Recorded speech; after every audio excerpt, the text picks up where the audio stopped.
Blank Game Week 29 proved to be a dramatic game week with Bruno Fernandes' late 17-point haul and Cole Palmer mysteriously missing out with a muscle injury.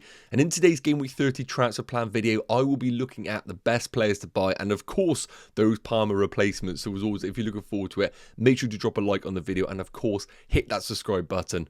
Enough waffling, let's get into today's video. So first up, a quick recap on how Game Week 29 went for my own team, and it ended up being a red arrow, 43 points. Now, the transfers that I made were two free transfers, Trent to Milenkovic, which paid off massively with that 11-pointer in comparison to the alternatives in that Forest defence like Nico Williams and Aina. Really delighted with those points for Milenkovic.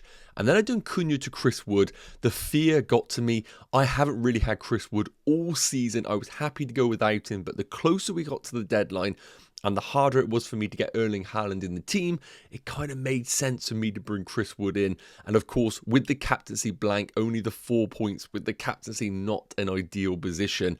And really, before the game of Man United versus Leicester, I was on for a decent green arrow. We had some really good returns from the likes of Vissa and Mbeumo and Milenkovic. Now, the rest of the team was an absolute flop, but in a game week where there were quite minimal returns outside of those three and of course Erling Haaland, it was actually a green arrow. But then the Man United Leicester game came about and one of the most bought players of Bruno Fernandes ends up scoring a 17-point haul, and a lot of those points were effectively against my ranks. So Bruno Fernandes in isolation turned a green arrow into a significant red arrow. But to be honest with you, anybody in a similar boat to myself, you can't own all of the players.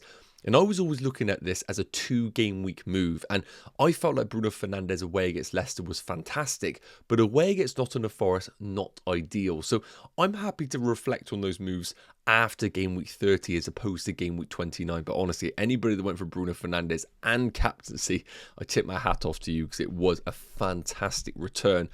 As you can see, disappointing outside of that. Kluivert with the blank, Semenyo with the blank, obviously Mykolenko and Pickford clean sheet wipeout. And I ended up really basically having 9 players because Van den Berg came on for the last 15 minutes. And of course, the big elephant in the room right now is going to be Cole Palmer. A lot of managers in a similar boat to myself where they had no bench available. So when we heard the news that Cole Palmer wasn't actually in the squad with a muscle injury, it was concerning. Now, of course, we weren't expecting much from Cole Palmer in this Arsenal game, but regardless, 2 points is better than none. And with the news of him right now going off for a scan with a muscle injury, I have to remind everybody not to get trigger happy with him. We've got the international break. We've got 2 weeks to reassess and see what happens. But, of course, him being expensive and Chelsea being a little bit indifferent, it is a very tempting move to sell him. So what I want to do right now is take a look at my current team and then some Palmer replacements alongside some fantastic differential picks for Game Week 30. Let me know in the comment section, how many points did you score in Game Week 29? If you scored more than me, then please be kind in the comments. Okay, so take a look at my current team for Game Week 30. And to be honest with you, when I was planning out my team for the next 2 weeks, I was actually really happy with whatever moves I made. Game Week 30 was going to look really good. So just reading them through from top to bottom, Pickford away against Liverpool is the one that I'm like, that is terrible. But it is what it is with goalkeepers. He may save a penalty and it might be happy days, although I probably will be against Mo Salah, which might not be the best thing. Back 3 of Munoz away against Southampton, fantastic. Milenkovic at home against Man United. Now, I know Man United scored 3 goals against Leicester. I still don't think Man United are back, and I still think this is a good fixture for Forest. So Milenkovic, I'm more than happy to play at home against United, and then Gabriel at home against Fulham again. I still think Arsenal are really good defensively. I'm happy to play that back 3. In terms of the midfield 5, Kluivert and Semenyo at home against Ipswich. Now, frustrating in Game Week 29, but we cannot react. It is still a brilliant fixture at home against Ipswich. The only concern that I do have, and this is going to apply to Man City players as well, is the FA Cup quarter-final is 3 days before this fixture. So that could go into extra time, for example, and that might have an impact on the minutes of these players in that game. Again, so far away, 2 weeks away. Do not be making early moves. We need to let these games pan out. But all of a sudden, if that game goes to extra time, suddenly Kluivert at home against Ipswich, Semenyo at home against Ipswich, don't look as good on paper. Then we got Embuemo away against Newcastle, not ideal after what we saw Newcastle done in the Carabao Cup final, but happy to leave that for now. Salah at home against Everton. Now, controversially, I could see Liverpool kind of stumbling over the line right now after what we've seen recently. Difficult position for them where they've kind of got the league wrapped up, but of course they still want to get it done in fashion. But I still don't think Salah is going to be top pick as what we saw in the opening 29 game weeks. However, will I be selling him? Absolutely not. And captaincy, of course, is probably going to be on him. And then we got Cole Palmer with the injury, which is going to completely dictate what we do with these transfers in game week 30. And again, I'll show you some replacements in a minute. Up front, Isak at home against Brentford. I kept him because I felt like the fixture was good and I still stick by that. And then we got Chris Wood at home against Man United, which again, I still think is a good fixture. On the bench, Visser away against Newcastle. And then we got Van der Berg and Mikalenko. Now with 2.2 million in the bank, really, I'm going to be looking at the priorities. If Cole Palmer's ruled out, can I bring in a differential midfielder to really have an upside, which I think is going to be there, and I will touch on those? Or can I sell Visser and bring in a forward to really benefit this team? And once again, I do think there are some brilliant forwards available, which we'll touch on. The one thing I want to say, well, the two things. One, do not be making early transfers, guys. I've said it, I'm going to say it again. There is so much that is going to happen. We got the international games, injuries can arise. Then we have got the FA Cup games, which are going to dictate future double game weeks in game week 33. So much information is going to be gathered.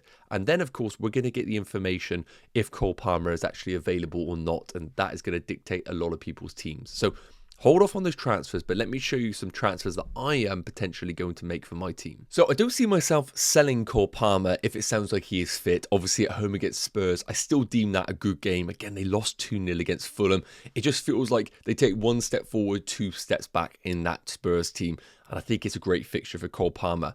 However, if he is ruled out or there is a doubt, then I think there are fantastic fixtures to target for game week 30. And to be honest with you, if you guys didn't know already, Leicester and Southampton are the worst teams that we have seen in this Premier League for years. And if we are going to sell Cole Palmer, there is no other place to go than the two teams that have those fixtures in the shape of Crystal Palace and Man City. Now, as a manager that has no Man City, I feel like Cole Palmer being out could be a blessing for me to actually bring in a differential Man City player. Now, I have put up here Man City mid because I'm going to be honest with you, I do not think there is any Man City midfielder that I can sit here right now and confidently tell you is going to be the player of choice. Now, I'm going to put the fixtures up here for Man City to give you a reason being. First up, we've got the international break. So long to wait. But then on the 30th of March, we have got the away game against Bournemouth in the FA Cup quarter-final. That is going to be a difficult game for Man City. And with them being out of the Premier League, of course, out of the Champions League, it is only the FA Cup that they are competing for, really. And they're going to take this very, very serious, especially after having a tough game against Bournemouth previously. Then, 3 days later, they're going to have the Leicester at home game. Now, what anybody says, there's no world that Pep is going to look at that Leicester game and think that could be a tough game, because 4 days after that, they have then got the Manchester derby away. And Man United have had their number for a little bit of time now. So I personally feel like that Leicester game is primed for basically the Man City players that are not especially in the first team. So whoever features in that starting 11 for Man City against Bournemouth, whoever's on the subs bench, I really do think emerges as an option. For example, let's say Doku doesn't play for Man City against Bournemouth. I don't think he plays against Man United either. Therefore, I think he becomes a phenomenal game week 30 differential pick. So basically what I'm saying is, do not even consider a Man City midfielder until the FA Cup game has happened. And I think it might become clearer who is going to start in that game. And I think it's really exciting to maybe pick up someone like a Doku for this one game in isolation. Now, it's worth noting, I'm planning to wildcard in game week 31, hence why I'm talking about one game week punts. I wouldn't even consider a Man City midfielder if I was looking at a more longer term pick. I am looking at game week 30 in isolation, and I think any of those midfielders could be phenomenal replacements. Now, maybe a bit more clearer to understand is that if we're looking at a Crystal Palace midfielder, Sarr or Eze are the clear standout picks. Southampton away, and again, even if you wanted to hold on for these Palace players, they're great. Brighton at home, and then the double in game week 32. So if you're looking at more longer term picks, Crystal Palace are really the routes to go for. Now, when we look at the underlying numbers for both of these, expected goals per 90, Sarr is leading the way at 0.38 compared to Eze's 0.33. We can also see that for expected assists for Ismaila Sarr as well, and he's fantastic on the bonus points. I think I have a lot of nostalgia about Eze, that I know he's a fantastic player. Whenever he plays, I look at him and think he is the best player on that pitch.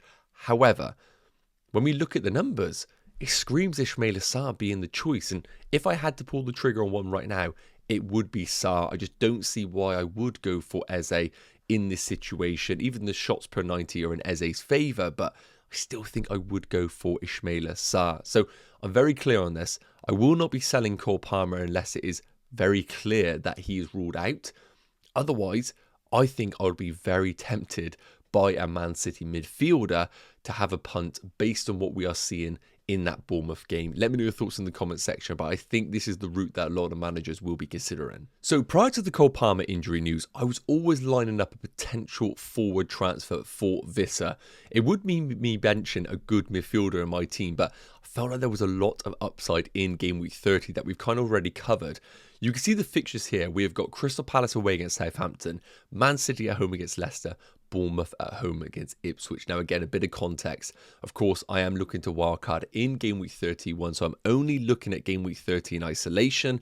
If I was looking long-term out of these three, Evan Nielsen, Marmoush and Mateta, it would be Mateta because he has the double in 32 and we know his minutes are absolutely locked in. Now, again, it has to be said, do not even be thinking about making transfers right now because we have, prior to these games, Bournemouth playing up against Man City in that FA Cup game 3 days prior, and Mateta plays against Fulham in their FA Cup quarter-final as well. So anything can happen prior to this. We could even see a bit of fatigue in these game week 30 games if both of those go to extra time. Hence why you got to be patient with your transfers. Now, when we take a look at the actual numbers for all three of these, I'm going to be honest with you. I've put Evan Nielsen on this list, but I just don't see myself going there personally because I already have a double up of Kluivert and Semenyo in midfield, and I think there are other alternatives available that are a bit more exciting. But when we look at the numbers, Mateta just screams out the player to get. XG per 90, 0.54, great, and he's got the minutes to back it. And whenever you watch Crystal Palace, it is basically the Mateta team alongside Munoz. It is just those two getting all of the numbers that we want in our teams. And if I brought in Mateta, I basically would have what I would argue the two best Crystal Palace players for game week 30. Now, again, has to be said with Marmoush, I have no idea whether he is a choice. If he plays against Bournemouth, I would then question his game time against Leicester because then I would argue he would then be the man to play against Man United in game week 31. He obviously played against Brighton in game week 29. Are we seeing Marmoush part of Pep's best starting 11? And I do think if he starts against Bournemouth, I would question his game time. So with all that said, if I had to nail one down right now, it quite clearly would be Mateta. I think he's guaranteed to play in game week 30 and everything funnels through him. But if we were to see a situation where Marmoush was benched against Bournemouth and didn't really feature that much, I would be very tempted to go to Marmoush as an alternative, knowing that I don't have Erling Haaland in my team. So I'm quite clear on that one. Mateta number 1, Marmoush 2, and Evan Nielsen 3. So take a look at my game week 30 transfer plans. And again, it's worth noting, we don't know exactly what's going to be happening over this international break in FA Cup. So this is all kind of hypothetical a little bit. We still have to have these discussions. So game week 30 team, if I had to roll this out with Cole Palmer available, fit and healthy, then I'd be more than happy to play this team, but maybe because I got a red arrow in game week 29, I got one free transfer and 2.2 million in the bank, and of course, I'm looking to wildcard in game week 31. I feel like maybe I'm a little bit on tilt, but I do want to make a transfer because I think when we have these Southampton and Leicester games available to us, there are some fantastic opportunities available. We saw that with Bruno Fernandes in game week 29. In hindsight, yes, maybe we should have brought Bruno Fernandes in because the fixture is that good, but we don't really know what is going to happen in those games. But you do have to buy a ticket to win the lottery, as they do say. So game week 30 looks absolutely fine. The problem is I don't have any Palace attackers against Southampton and I have no Man City exposure at home against Leicester. Now again, I've spoken about this. Man City might be a difficult beast to predict because they got the FA Cup game against Bournemouth. They then got the Leicester game, and then 4 days later they got the Manchester derby. And you know for a fact Leicester is going to be bottom of the priority on that list in terms of team selection. I do think Pep will happily wheel out some second string players to get the result in that game, and it might be a bit of a car crash to predict. Now, for me, it's very simple right now.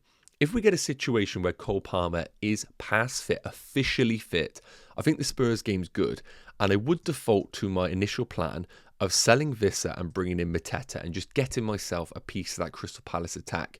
It would mean a bit of a benching dilemma, and I probably would do, for example, Mateta in for, let's say, Kluivert. If the Bournemouth-Man City game was to go to extra time, I would question the minutes of Kluivert, considering he is already a bit of a minutes risk. I could easily bench someone like Mbeumo as well, and the team would look something like this. I've got Mateta in, who is my preference. I would be happy with this. Now, of course, there are different routes if Cole Palmer is ruled out. So let me just put Visser back in the team a minute, just for a bit of context. I'll reset the draft. Now, if Cole Palmer's ruled out, it's very, very difficult for me to actually say who my replacement could be, because if we get a situation where Man City do look like they could be rotating their team, we could do something like this, for example. Cole Palmer could go out, and if Phil Foden is naughty stepped, for example, then I could easily bring in Phil Foden for that game, and the team would look something like this, which once again would look really, really strong.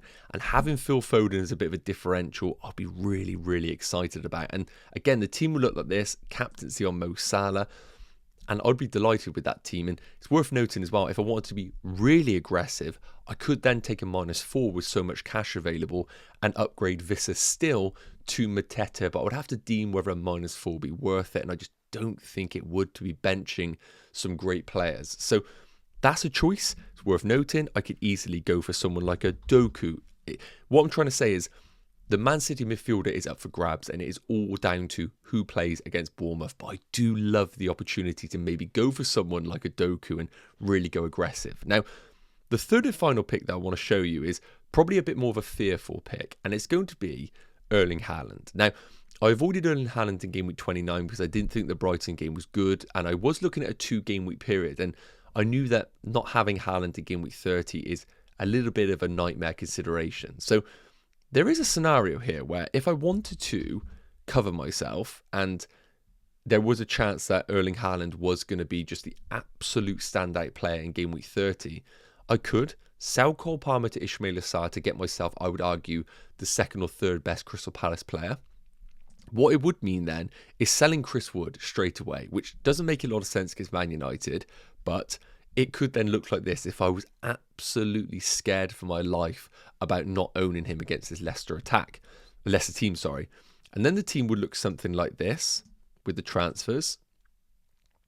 Now, this would be for a -4, but it would give me Erling Haaland as my captain. Again, got to have context on the FA Cup game and the Manchester derby. But then it doesn't feel too right, me then having Mo Salah as a vice-captain with no FA Cup involvement for them. They are going to be, quote-unquote, as fresh as you can be off the back of an international break. So the team would look like this, and I just feel like this is a very fearful move for my team. So I'm not really for this. I think I've made my bed with Erling Haaland. I'm going to sleep in it.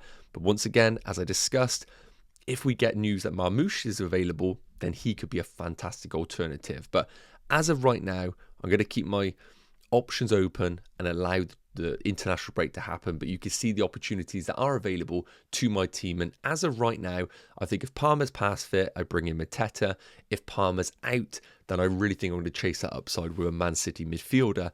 And then a -4 could be on the cards if I want to go there. Yes, guys, okay, that is going to wrap up today's Game Week 30 transfer plans video. Now, I'm going to be honest, probably going to take a little bit of a break, maybe a week, because there's not really much to talk about. There is so much that's going to happen. And my top tip, as I keep reiterating, is just don't make a transfer. So much is going to happen over the next 2 weeks that are going to dictate the rest of the season. And I think it is worth holding off. As always, if you enjoyed the video, please do consider dropping a like. And of course, if you're new around here, hit that subscribe button. Take care. Have a wonderful international break. And I will see you whenever we're back. Take care. Cheers.